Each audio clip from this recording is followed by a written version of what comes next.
Hey, it's Friday, and welcome to You, Your Body, and Your Health. So, it's the last Friday of Self Care Awareness Month. So, as I mentioned last week, September is Self Care Awareness Month. Now, then we talked about stress, specifically the causes and effects that it has on the body. That is stress belly. So, this week, I really want to focus on how to eliminate stress belly if you have it or avoid it if you don't want to have it. Now, last week was all about the process, and I really left feeling like empty. Like I just didn't get a chance to answer some questions the way I wanted to and really touch on the meat of the topic, which is what we can do about it. So, if you left feeling that way too last week, this is definitely your show.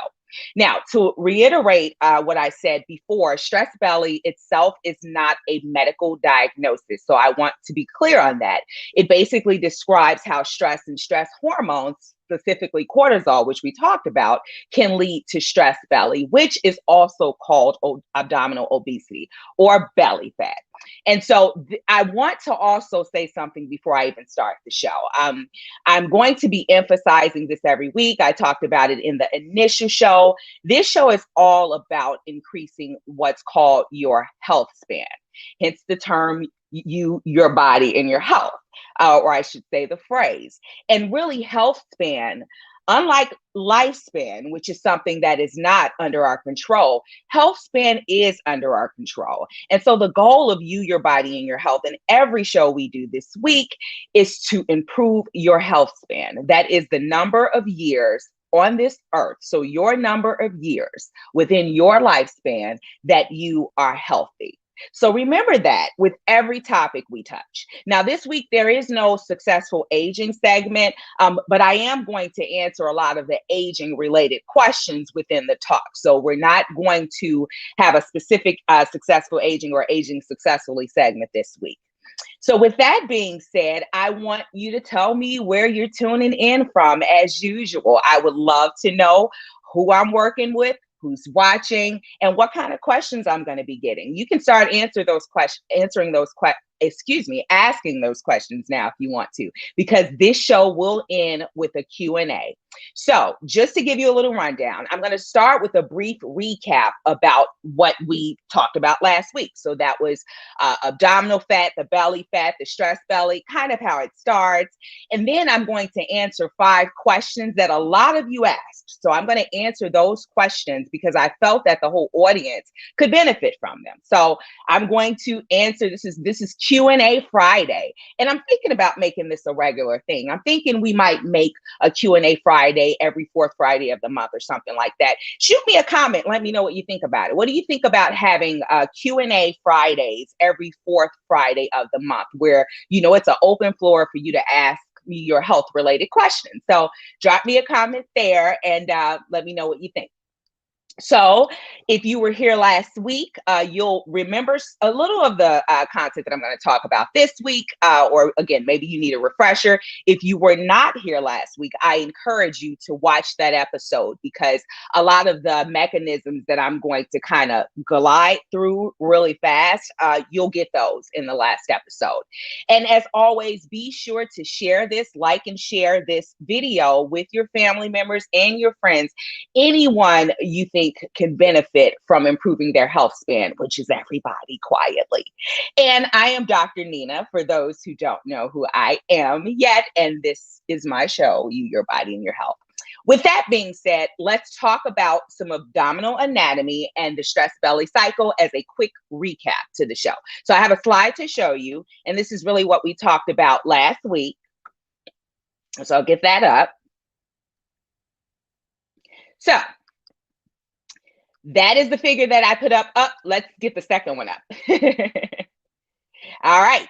So this is the figure we talked about last week. And as you can see, it's a vicious cycle. So the cycle of stress belly is a vicious cycle. And in order to understand how to improve stress belly, you really have to understand this cycle that it goes through. So again, that visceral fat is what we're focusing on when we talk about stress belly. That is the fat that's located behind the muscle tissue, and that subcutaneous fat located in front of the muscle tissue. Again, that's the one that's not, I'm not going to say it's not harmful, but it's really not the focus of stress belly. That visceral fat, which surrounds the organs, is really the fat that has a life of its own. And that's the fat that we're talking about when we're talking about stress belly. So you're going to have that, as we said before last week, kind of that strong belly, you know,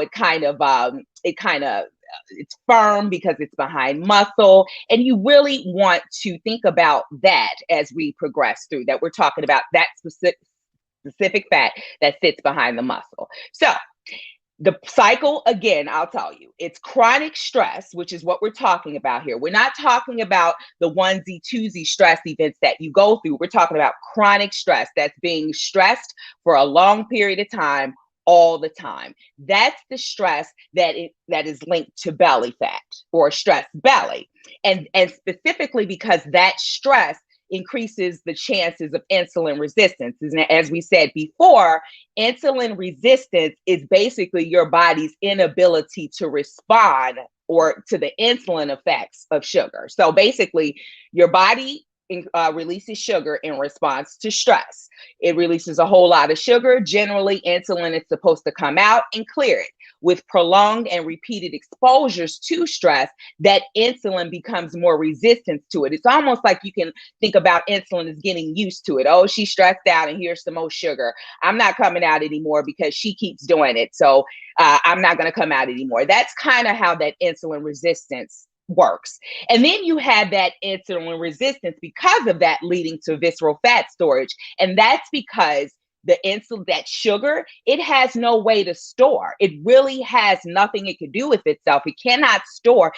I shouldn't say it can't store. It stores in very small quantities in the liver and the muscle. That's really why we're able to sleep through the night without getting hungry or do some work through the day, even do some fasted cardio, because there is a slight bit of glucose stored in the liver and muscle as glycogen. But again, not enough to just take all the sugar you eat and put it in there. So that sugar is going to convert to fat, preferentially in that visceral fat or that belly fat area.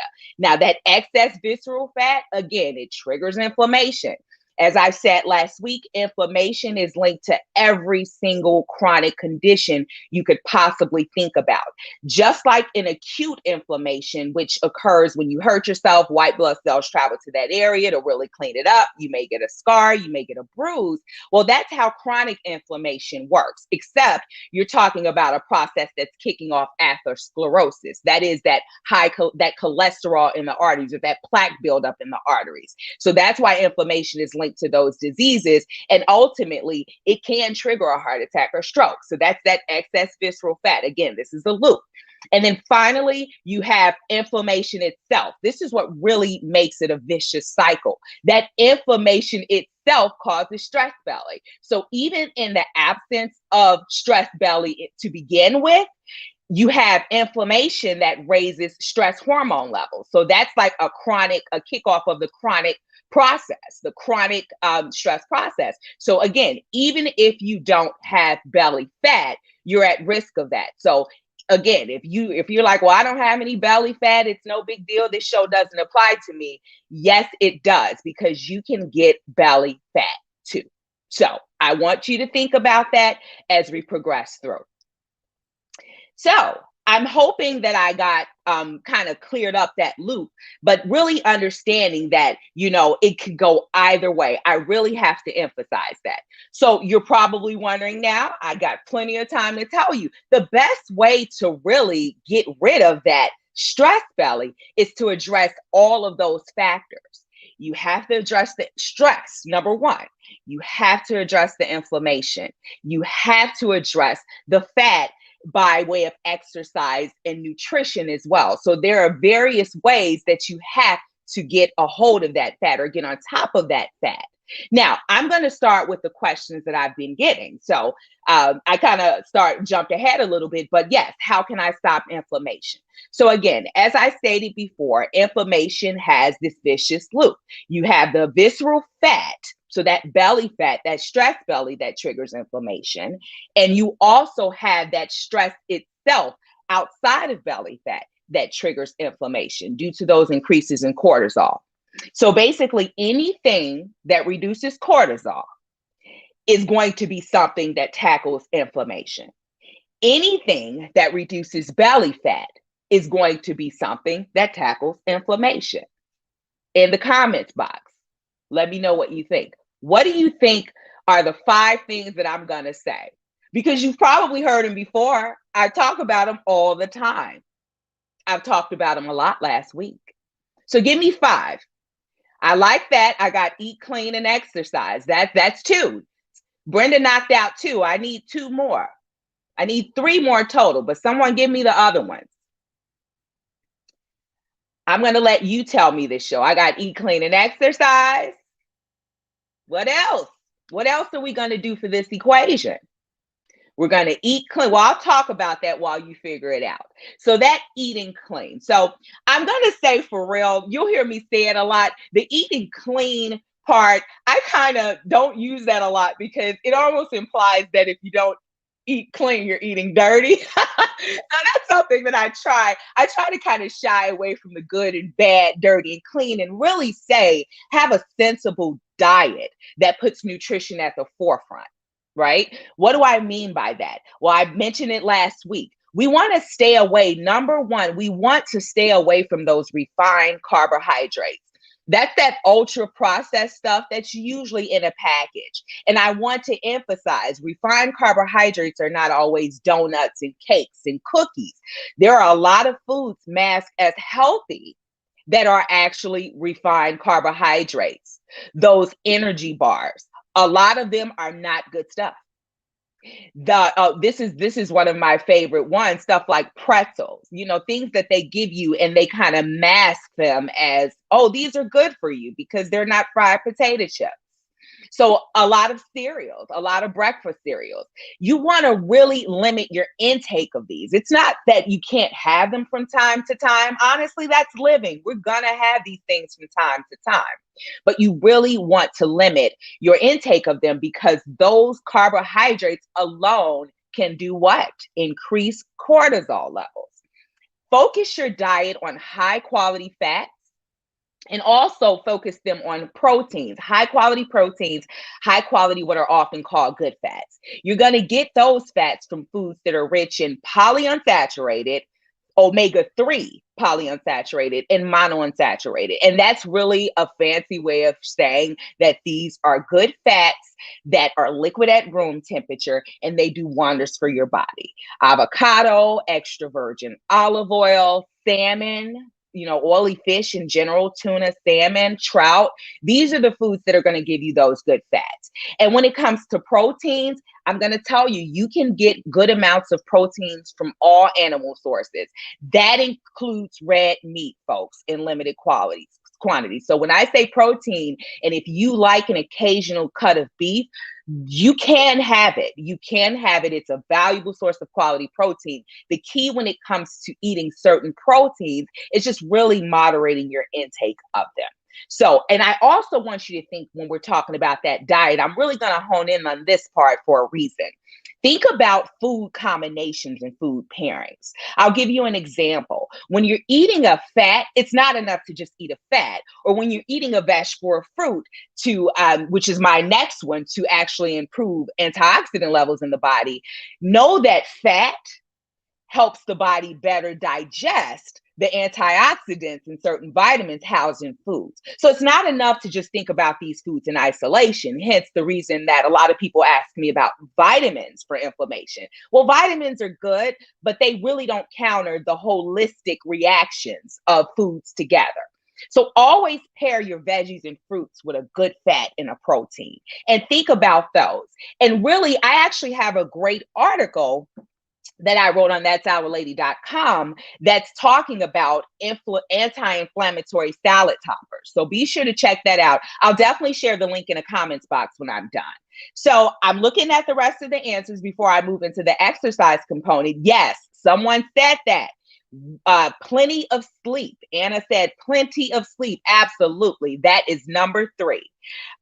Proper rest. Yep, we got that. That is number 3. There's an obvious 2 left. So I'm going to let you get time to answer those obvious 2. There are 2 that are pretty obvious. I talked about them last week. Now, We're going to get to the exercise component. Once again, I emphasized last week that weight training is absolutely critical. I actually got some great questions about weight training with limitations. And just to without going too far, because weight training can get I can go down the rabbit hole and get really prescriptive with it. Just know that if you have physical limitations when it comes to weight training, talk to your physician and definitely see, if weight training is safe for you. I can guarantee that some sort of training with resistance is going to be safe for you, but with certain conditions, you may want to stay away from exercises like squats and, push-ups, things that really strain the body. But a balanced weightlifting program that tackles all of the major muscle groups in the body, think about that. Why? Because weight training itself increases endorphins. Those are those feel-good hormones that improve the ways in which you manage stress. Absolutely, Wanda. Wanda asked a question about what about water aerobics?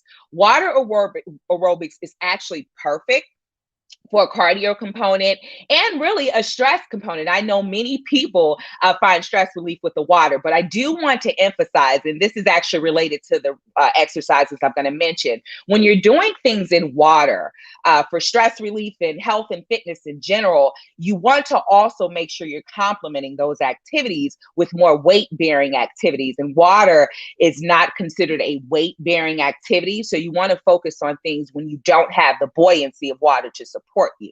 Now, there are also water resistance training exercises. I'm actually trained in a hydrotone method where you actually lift weights, or not lift weights, but you use the resistance of the water for weightlifting. And that is actually a very good one to look up. Again, if you have those physical limitations, look into weight training or resistance training exercises using that buoyancy of water. Otherwise, exercises like, of course, are walking and jogging and running are always going to be effective. Cycling, rowing. I mean, think any cardio is going to be effective, to be honest with you. So just pick exercises you enjoy. Why do I say pick exercises you enjoy? Because as I mentioned last week, some people get stressed out about exercising. So if you're stressing out because you're doing an exercise method that you don't really like, you're increasing cortisol when you're trying to do something to help it. So pick exercises you actually like. Yes, Brenda, boxing. That is mine, girlfriend. That is mine. I love me some boxing for stress relief. Excellent exercise. So I hope I did answer that question, Wanda, about the water aerobics. Now I'm going to look at, oh yeah, I see some people putting real good nutritional tips up there. Flax seeds, chia seeds, hemp seeds. Yes, Brenda, that's going to have all those healthy fats in it. Chair exercises with light weights is actually good as well. Thank you for sharing. This is some great stuff, great tips you're sharing. I appreciate you sharing this information. Now, someone said lots of sex for stress.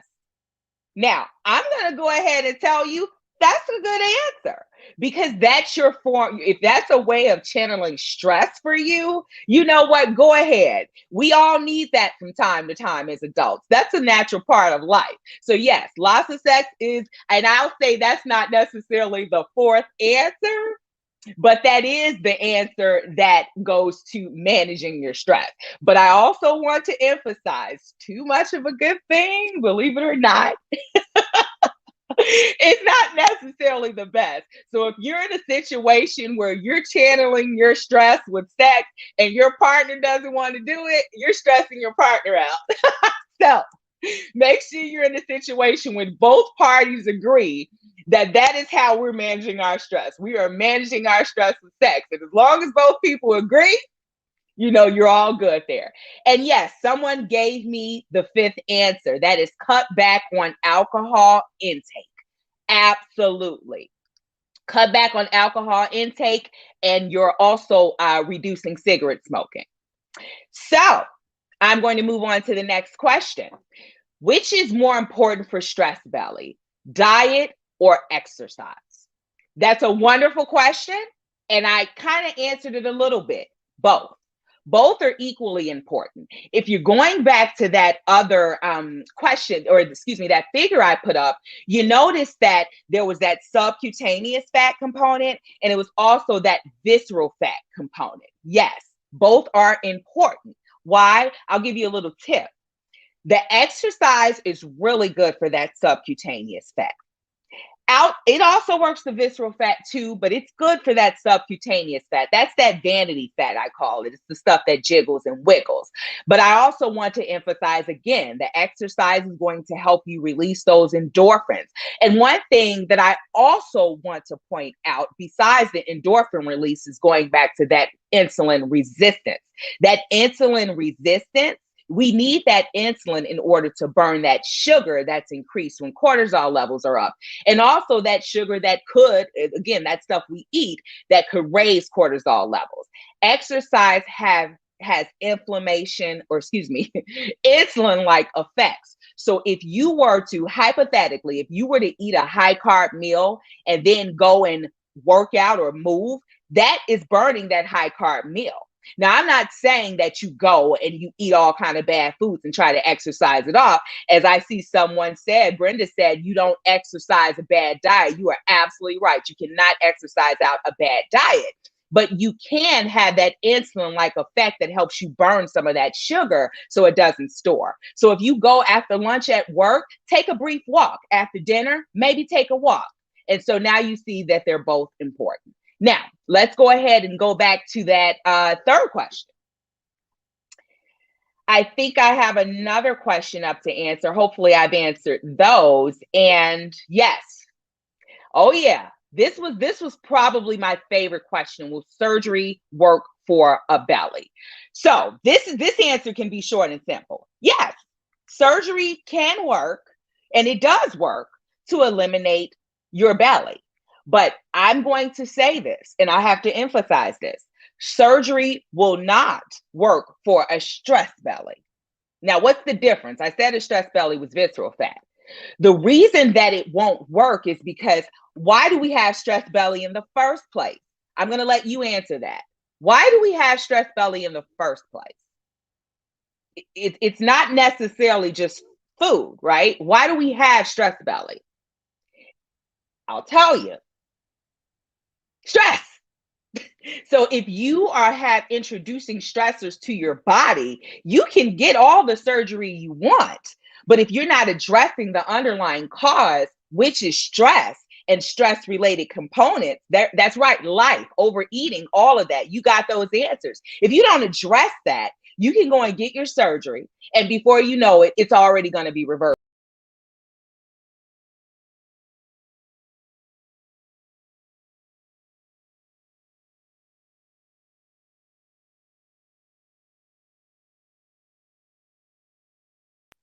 Sorry, I went off for a second. I want you to think about that, as we go through the rest of the questions. So, great question. Will surgery work for the belly? The answer is yes, it will work until you don't, until the source that caused it in the first place comes back. Or as Diane says, it will return. All right, so that's my next question. Now, here's a great question. What can I do to stop my cortisol from increasing if I work the night shift? That is a great question, because if you recall last week, I talked about how working basically that sleep, which is what makes sleep important, that sleep is necessary for your body to really reset itself. And if your body isn't able to reset itself, that cortisol, that stress hormone, and therefore that risk of stress related conditions, including stress belly, increases. So what I would dare say that if you really if you have that shift, you really can't avoid that. You really want to focus on getting at least 6 hours of sleep when you can. And I'm going to say that when you can for a reason, because I know plenty of people who work those shifts, especially nurses, and they don't sleep when it's time to sleep. I understand that it's difficult to go to sleep a lot of times, but if you find yourself working a shift like that, and then when you get off work, you go to the grocery store, you run errands, you do all these things, you're taking up that time that you should be sleeping. So when you work a shift like that, really focus on getting good quality sleep. getting in as much movement, even if it's not structured exercise, getting in as much movement as you can, and really honing in on that diet. You have to eat properly. And so those are the three things that you can do. No one's perfect. We are not going to be in a situation where we can fight every single thing that leads to stress, but we certainly can get on top of those things that we can control. And things like sleep, exercise, and diet, and not abusing drugs and alcohol, those are things that are under our control. So I want you to think about that too.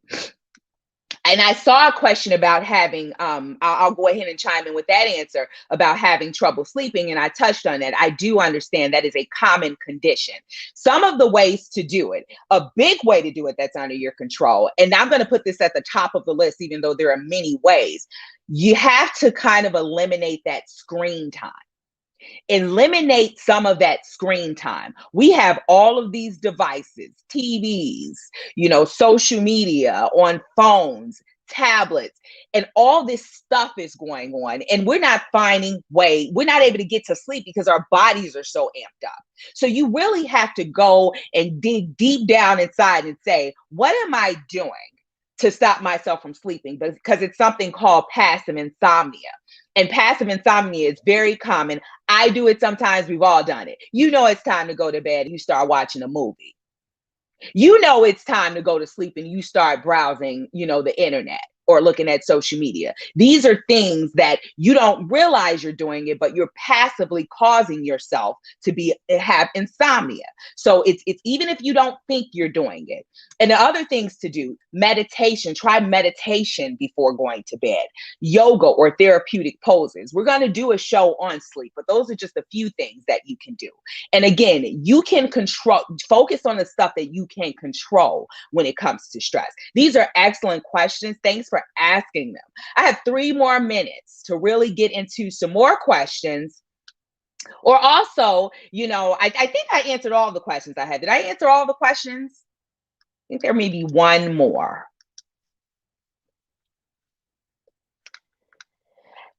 All right. This was a great, great question. And I believe that the person who asked this question obviously has diabetes.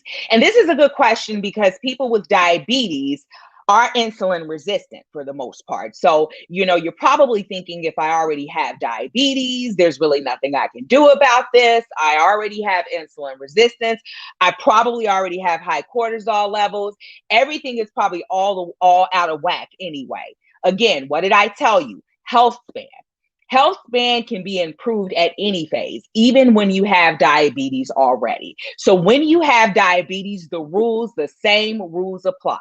You eat well to manage the condition, and therefore the visceral fat, that may be associated with that insulin resistance you have. You exercise because what? Exercise has insulin-like effects. I actually know of some patients who were able to reduce their use of insulin because they move so much.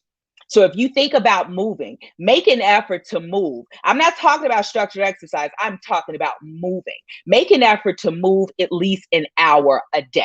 And that's movement. Again, not strenuous exercise, but as long as those muscles are working, the body is really acting like a machine to kind of clear some of that sugar and really help with those stress associated changes that take place with diabetes. And again, it is that sleep. It is that effective stress management. Control what you can. Control what you can. And again, it is that not abusing alcohol and drugs, because these things all will make not only make your diabetes worse as a condition, but also influence that visceral fat and that insulin resistance. So I think we made a pretty good use of time. I hope, yes, I want to point that out real quick. Thank you, Brenda. That's a great question. Too much exercise can also cause stress and inflammation. Thank you, Brenda. Right on time. Yes, yes, yes, yes. Exercising too much, too often, trying to get rid of belly fat will also raise your cortisol levels. So take it easy and take those rest days. Thank you for adding that in there. So that about sums it up. As always, I will answer questions offline, and feel free to ask those questions. The conversation can continue. And again, be sure to share this video with a friend or a family member, anyone you think can benefit from this topic and other health related topics. Once again, everybody can benefit from that stuff. And as always, thank you for spending your Friday afternoon with me. You can find me on all of the social media channels. My Instagram handle is right up there. It's the only one that's different. All my other social media handles are That Salad Lady. I'm on Twitter, Facebook, of course, TikTok. You can find me anywhere. And again, Instagram, which is what that is. Be sure to tell a friend and tell a family member about next week. And we will see you Friday on the the first show of October, where we're going to zero in on the calorie for weight loss. I'll see you then. Have a great rest of the week. And a weekend and rest of the week, I should say.